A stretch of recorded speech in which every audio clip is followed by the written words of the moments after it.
വീട്ടില് ഒരു ബാബു ബജ്രംഗി വേണമെന്ന് ഒരു കാളി എന്ന സംഖ്യ പറഞ്ഞ് നിങ്ങൾ കേട്ടിട്ടുണ്ടാവും. അവൻ ഈ വീഡിയോ കാണുകയാണെങ്കിൽ ഇതൊന്ന് കാണട്ടെ.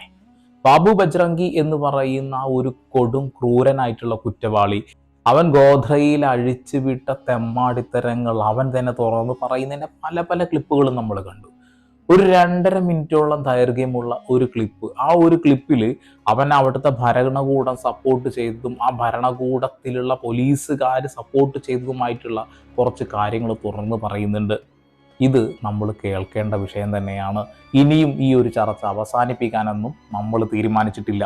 എന്തായാലും നമുക്ക് എല്ലാവരുടെയും വീട്ടിൽ ബാബു ബജ്രംഗി വേണമെന്ന് പറയുന്ന ആളുകൾക്ക് വേണ്ടിയിട്ട് ഇതൊന്ന് കാണിച്ചു കൊടുക്കാം. മലയാളികളായിട്ടുള്ള ആളുകൾ എങ്ങനെയാണ് ഒരു സംഘപരിവാറിനെ കാണേണ്ടത് എന്ന് മനസ്സിലാക്കി തരാൻ ഈ ഒരൊറ്റ വീഡിയോ കൊണ്ട് മാത്രം കഴിയുമെന്നുള്ളതാണ്.